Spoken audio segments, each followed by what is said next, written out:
The Rocking Horse Winner, by D.H. Lawrence. There was a woman who was beautiful, who started with all the advantages, yet she had no luck. She married for love, and the love turned to dust. She had bony children, yet she felt they had been thrust upon her, and she could not love them. They looked at her coldly, as if they were finding fault with her.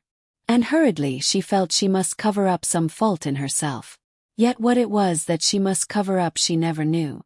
Nevertheless, when her children were present, she always felt the center of her heart go hard. This troubled her, and in her manner she was all the more gentle and anxious for her children, as if she loved them very much. Only she herself knew that at the center of her heart was a hard little place that could not feel love. No, not for anybody. Everybody else said of her, "She is such a good mother. She adores her children." Only she herself and her children themselves knew it was not so. They read it in each other's eyes. There were a boy and 2 little girls. They lived in a pleasant house with a garden, and they had discreet servants, and felt themselves superior to anyone in the neighborhood. Although they lived in style, they felt always an anxiety in the house. There was never enough money. The mother had a small income, and the father had a small income, but not nearly enough for the social position which they had to keep up. The father went into town to some office. But though he had good prospects, these prospects never materialized. There was always the grinding sense of the shortage of money, though the style was always kept up. And so the house came to be haunted by the unspoken phrase, "There must be more money. There must be more money." The children could hear it all the time though nobody said it aloud. They heard it at Christmas, when the expensive and splendid toys filled the nursery. Behind the shining modern rocking horse, behind the smart doll's house, a voice would start whispering, "There must be more money. There must be more money." And the children would stop playing to listen for a moment. They would look into each other's eyes, to see if they had all heard. And each one saw in the eyes of the other 2 that they too had heard. There must be more money. There must be more money.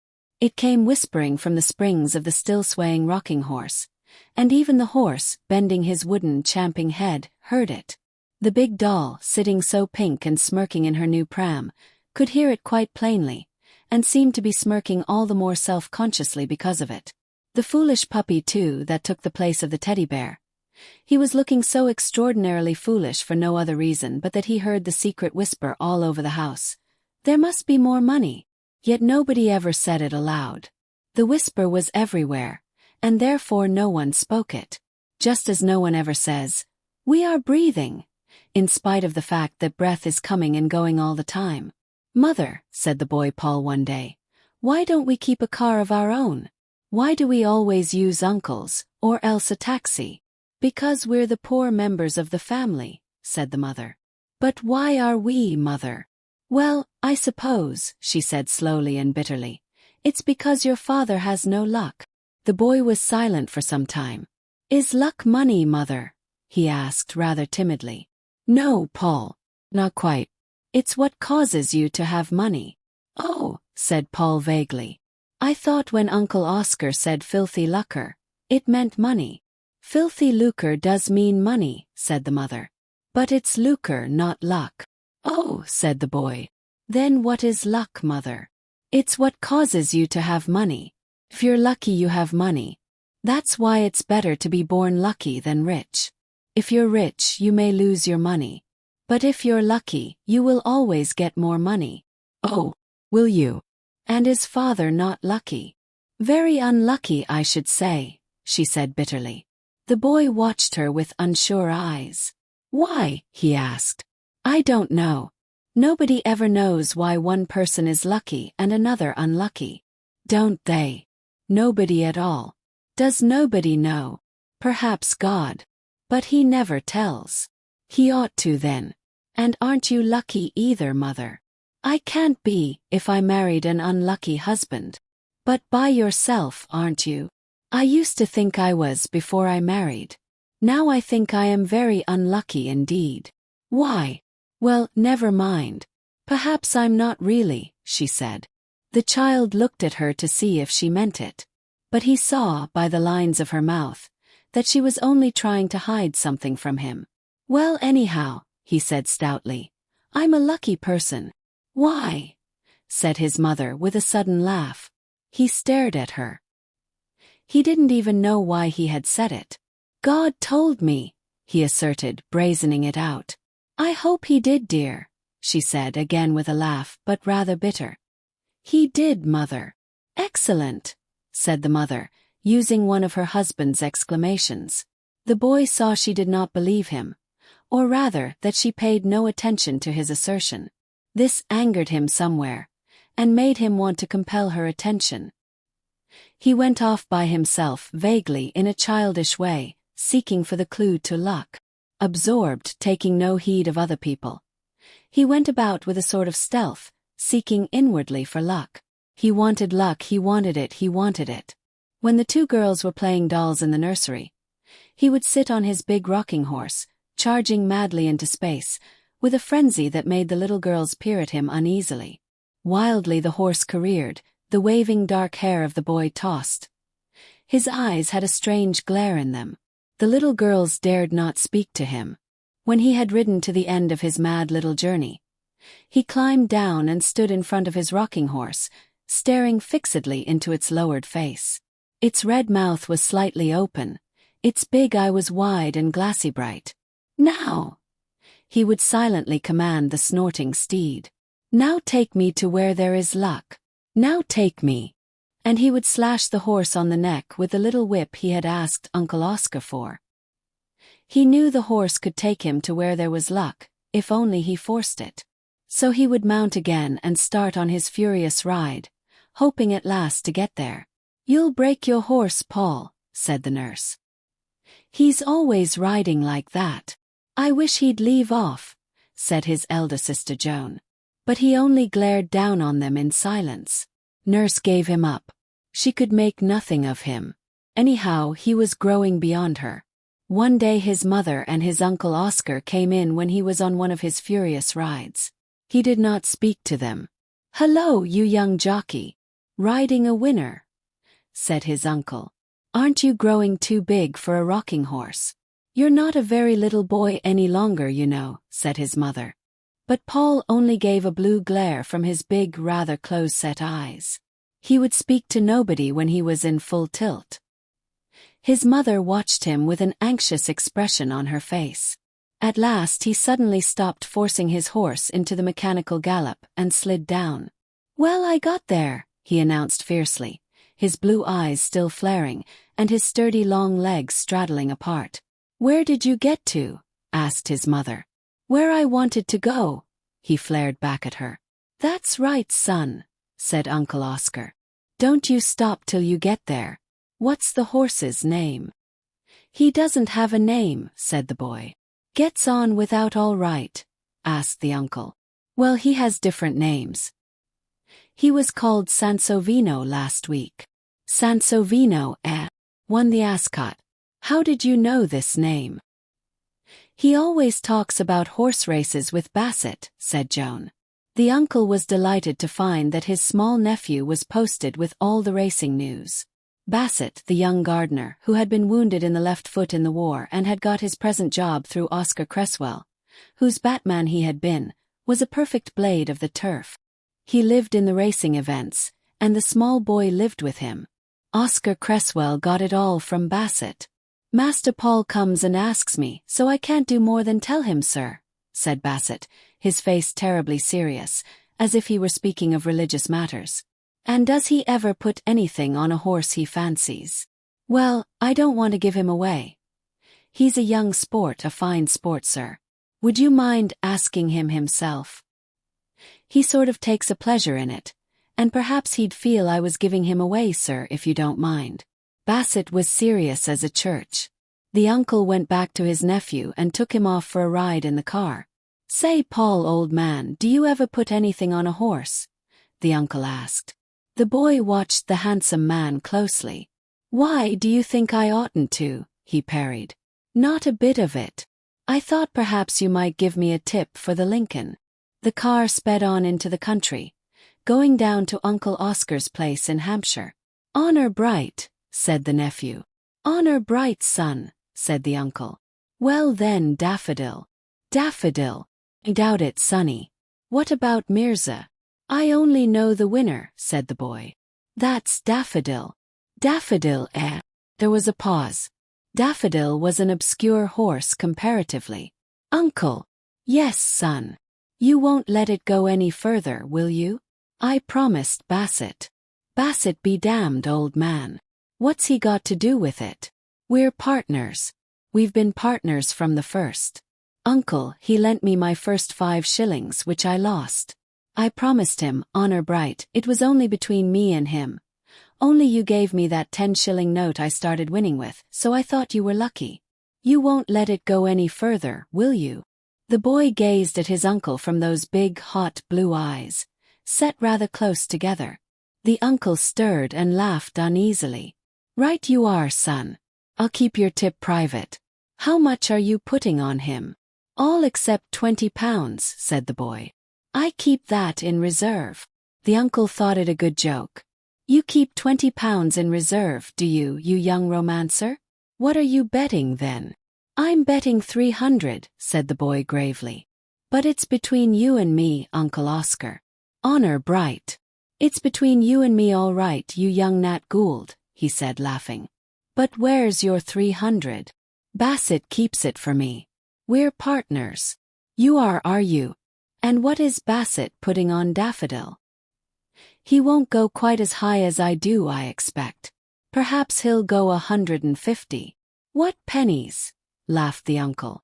Pounds, said the child with a surprised look at his uncle. Bassett keeps a bigger reserve than I do. Between wonder and amusement, Uncle Oscar was silent. He pursued the matter no further, but he determined to take his nephew with him to the Lincoln races. Now, son, he said, I'm putting 20 on Mirza, and I'll put 5 on for you on any horse you fancy. What's your pick? Daffodil, uncle. No, not the 5 on Daffodil.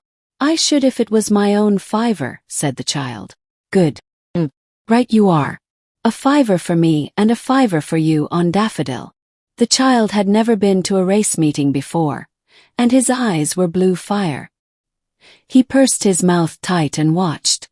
A Frenchman just in front had put his money on Lancelot. Wild with excitement, he flayed his arms up and down, yelling, Lancelot, Lancelot, in his French accent. Daffodil came in first, Lancelot second, Mirza third. The child, flushed and with eyes blazing, was curiously serene. His uncle brought him 4 5-pound notes, 4 to 1. What am I to do with these? He cried, waving them before the boy's eyes. I suppose we'll talk to Bassett, said the boy. I expect I have 1,500 now, and 20 in reserve, and this 20. His uncle studied him for some moments. Look here, son, he said. You're not serious about Bassett and that 1,500, are you? Yes, I am. But it's between you and me, uncle. Honor bright. Honor bright, all right, son. But I must talk to Bassett. If you'd like to be a partner, uncle, with Bassett and me, we could all be partners. Only you'd have to promise, honor bright, uncle, not to let it go beyond us 3. Bassett and I are lucky, and you must be lucky because it was your 10 shillings I started winning with.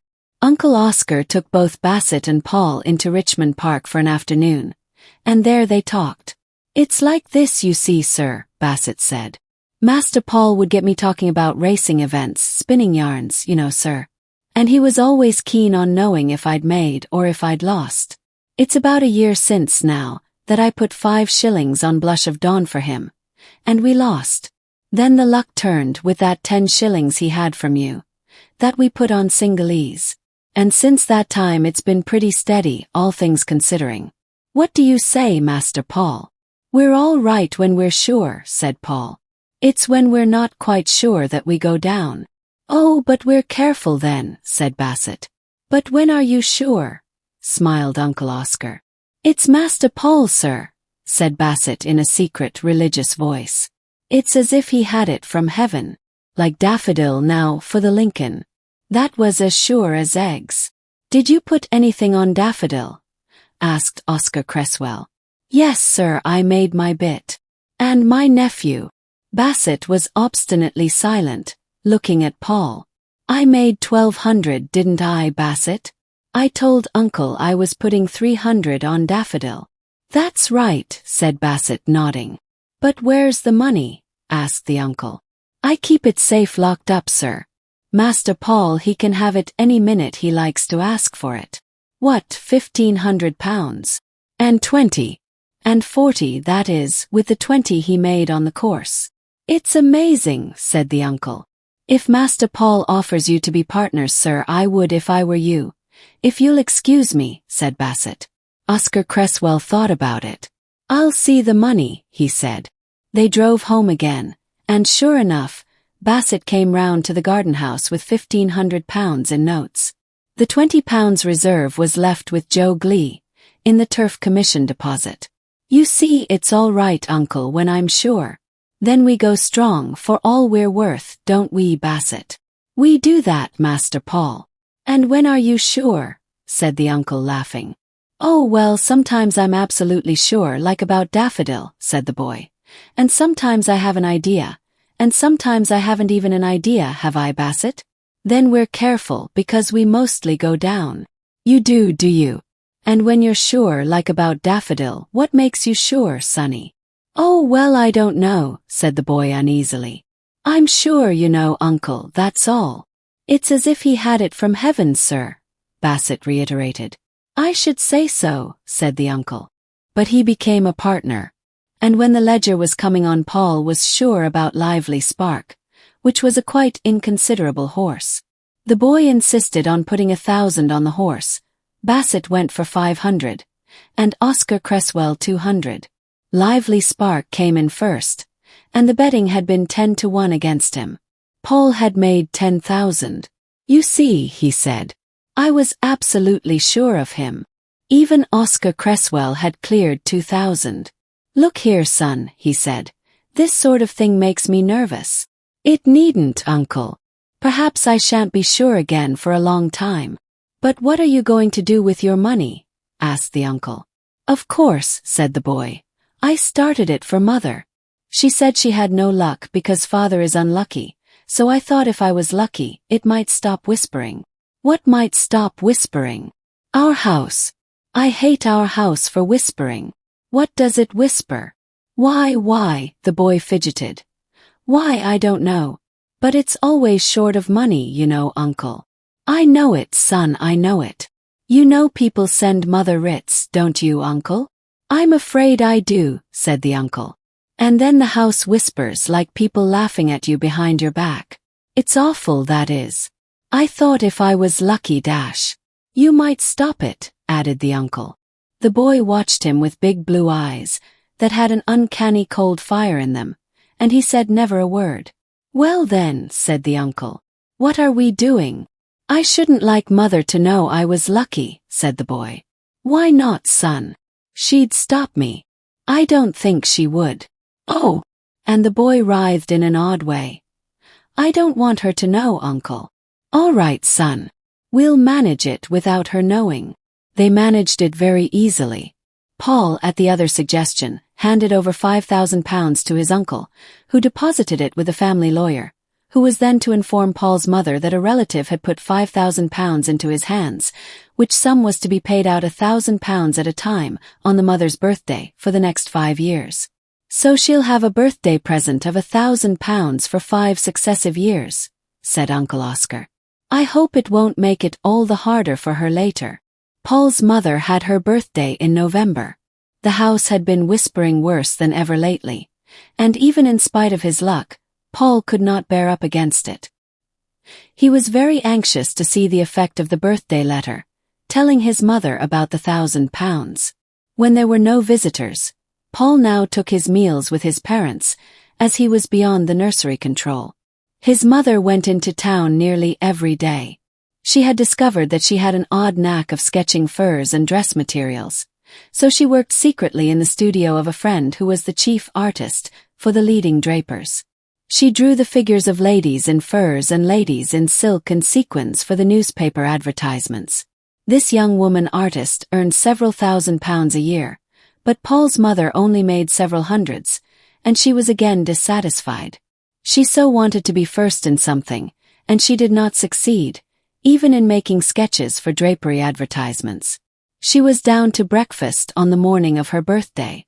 Paul watched her face as she read her letters. He knew the lawyer's letter. As his mother read it, her face hardened and became more expressionless. Then a cold, determined look came on her mouth. She hid the letter under the pile of others, and said not a word about it. "Didn't you have anything nice in the post for your birthday, Mother?" said Paul. "Quite moderately nice," she said, her voice cold and hard and absent. She went away to town without saying more. But in the afternoon Uncle Oscar appeared. He said Paul's mother had had a long interview with the lawyer, asking if the whole 5,000 could not be advanced at once, as she was in debt. "What do you think, Uncle?" said the boy. "I leave it to you, son." "Oh, let her have it, then. We can get some more with the other," said the boy. "A bird in the hand is worth two in the bush, laddie," said Uncle Oscar. "But I'm sure to know for the Grand National, or the Lincolnshire, or else the Derby." "I'm sure to know for one of them," said Paul. So Uncle Oscar signed the agreement, and Paul's mother touched the whole 5,000.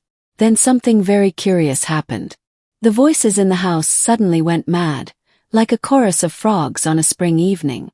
There were certain new furnishings, and Paul had a tutor. He was really going to Eton, his father's school, in the following autumn. There were flowers in the winter, and a blossoming of the luxury Paul's mother had been used to. And yet the voices in the house, behind the sprays of mimosa and almond blossom, and from under the piles of iridescent cushions, simply trilled and screamed in a sort of ecstasy. "There must be more money. Ish. There must be more money. Oh, now W.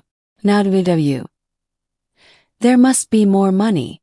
More than ever. More than ever." It frightened Paul terribly. He studied away at his Latin and Greek with his tutor. But his intense hours were spent with Bassett. The Grand National had gone by. He had not known, and had lost £100. Summer was at hand. He was in agony for the Lincoln. But even for the Lincoln he didn't know, and he lost £50. He became wild-eyed and strange. "Let it alone, son. Don't you bother about it," urged Uncle Oscar. But it was as if the boy couldn't really hear what his uncle was saying. "I've got to know for the Derby. I've got to know for the Derby," the child reiterated, his big blue eyes blazing with a sort of madness. His mother noticed how overwrought he was. "You'd better go to the seaside. Wouldn't you like to go now to the seaside instead of waiting?" "I think you'd better," she said, looking down at him anxiously, her heart curiously heavy because of him. But the child lifted his uncanny blue eyes. "I couldn't possibly go before the Derby, Mother," he said. "I couldn't possibly." "Why not?" she said, her voice becoming heavy when she was opposed. "Why not? You can still go from the seaside to see the Derby with your Uncle Oscar, if that's what you wish. No need for you to wait here. Besides, I think you care too much about these races. It's a bad sign. My family has been a gambling family, and you won't know till you grow up how much damage it has done. But it has done damage. I shall have to send Bassett away, and ask Uncle Oscar not to talk racing to you, unless you promise to be reasonable about it. Go away to the seaside and forget it. You're all nerves." "I'll do what you like, Mother, so long as you don't send me away till after the Derby," the boy said. "Send you away from where?" "Just from this house." "Yes," he said, gazing at her. "Why, you curious child, what makes you care about this house so much suddenly? I never knew you loved it." He gazed at her without speaking. He had a secret within a secret, something he had not divulged, even to Bassett or to his Uncle Oscar. But his mother, after standing undecided and a little bit sullen for some moments, said, "Very well then. Don't go to the seaside till after the Derby, if you don't wish it. But promise me you won't think so much about horse racing and events as you call them." "Oh, well, you can, I mean, you ought to know you needn't worry," he insisted. "Ought I? Then I'll see about it," she said. Paul's secret of secrets was his wooden horse, that which had no name. since he was emancipated from a nurse and a nursery governess. He had had his rocking horse removed to his own bedroom at the top of the house. "Surely you're too big for a rocking horse," his mother had remonstrated. "Well, you see, mother, till I can have a real horse, I like to have some sort of animal about," had been his quaint answer. "Do you feel he keeps you company?" she laughed. "Oh yes. He's very good, he always keeps me company when I'm there," said Paul. So the horse, rather shabby, stood in an arrested prance in the boy's bedroom. The derby was drawing near, and the boy grew more and more tense. He hardly heard what was spoken to him. He was very frail, and his eyes were really uncanny. His mother had sudden strange seizures of uneasiness about him. Sometimes, for half an hour, she would feel a sudden anxiety about him that was almost anguish. She wanted to rush to him at once, and know he was safe. 2 nights before the derby, she was at a big party in town, when one of her rushes of anxiety about her boy, her firstborn, gripped her heart till she could hardly speak. She fought with the feeling might and main, for she believed in common sense. But it was too strong. She had to leave the dance and go downstairs to telephone to the country. The children's nursery governess was terribly surprised and startled at being rung up in the night. "Are the children all right, Miss Wilmot?" "Oh yes, they are quite all right." "Master Paul? Is he all right?" "He went to bed as right as a trivet. Shall I run up and look at him?" "No," said Paul's mother reluctantly. "No, don't trouble. It's all right. Don't sit up. We shall be home fairly soon." She did not want her son's privacy intruded upon. "Very good," said the governess. It was about 1 o'clock when Paul's mother and father drove up to their house. All was still. Paul's mother went to her room and slipped off her white fur cloak. She had told her maid not to wait up for her. She heard her husband downstairs, mixing a whiskey and soda. And then, because of the strange anxiety at her heart, she stole upstairs to her son's room. Noiselessly she went along the upper corridor. Was there a faint noise? What was it? She stood with arrested muscles outside his door listening. There was a strange, heavy, and yet not loud noise. Her heart stood still. It was a soundless noise, yet rushing and powerful. Something huge in violent hushed motion. What was it? What in God's name was it? She ought to know. She felt that she knew the noise. She knew what it was. Yet she could not place it. She couldn't say what it was. And on it went like a madness. Softly, frozen with anxiety and fear, she turned the door handle. The room was dark. Yet in the space near the window, she heard and saw something plunging to and fro. She gazed in fear and amazement. Then suddenly she switched on the light, and saw her son in his green pajamas, madly surging on the rocking horse. The blaze of light suddenly lit him up as he urged the wooden horse, and lit her up as she stood blonde in her dress of pale green and crystal in the doorway. "Paul," she cried, "whatever are you doing?" "It's Malabar," he screamed in a powerful, strange voice. "It's Malabar." His eyes blazed at her for one strange and senseless second, as he ceased urging his wooden horse. Then he fell with a crash to the ground, and she, all her tormented motherhood flooding upon her, rushed to gather him up. But he was unconscious, and unconscious he remained with some brain fever. He talked and tossed, and his mother sat stonily by his side. "Malabar. It's Malabar. Bassett, I know. It's Malabar." So the child cried, trying to get up and urge the rocking horse that gave him his inspiration. "What does he mean by Malabar?" asked the heart-frozen mother. "I don't know," said the father stonily. "What does he mean by Malabar?" she asked her brother Oscar. "It's one of the horses running for the Derby," was the answer. And in spite of himself, Oscar Cresswell spoke to Bassett, and himself put 1,000 on Malabar, at 14-1. The third day of the illness was critical. They were waiting for a change. The boy, with his rather long curly hair, was tossing ceaselessly on the pillow. He neither slept nor regained consciousness, and his eyes were like blue stones. His mother sat, feeling her heart had gone, turned actually into a stone. In the evening Oscar Cresswell did not come, but Bassett sent a message, saying could he come up for one moment, just one moment. Paul's mother was very angry at the intrusion, but on second thoughts she agreed. The boy was the same. Perhaps Bassett might bring him to consciousness. The gardener, a shortish fellow with a little brown mustache and sharp little brown eyes, tiptoed into the room, touched his imaginary cap to Paul's mother, and stole to the bedside, staring with glittering, smallish eyes at the tossing, dying child. "Master Paul," he whispered. "Master Paul." Malabar came in first, all right, a clean win. "I did as you told me. You've made over £70,000, you have. You've got over 80,000. Malabar came in all right, Master Paul." "Malabar. Malabar. Did I say Malabar, mother? Did I say Malabar? Do you think I'm lucky, mother? I knew Malabar, didn't I? Over £80,000. I call that lucky, don't you, mother? Over £80,000. I knew, didn't I know I knew? Malabar came in all right. If I ride my horse till I'm sure, then I tell you, Bassett, you can go as high as you like. Did you go for all you were worth, Bassett?" "I went 1,000 on it, Master Paul.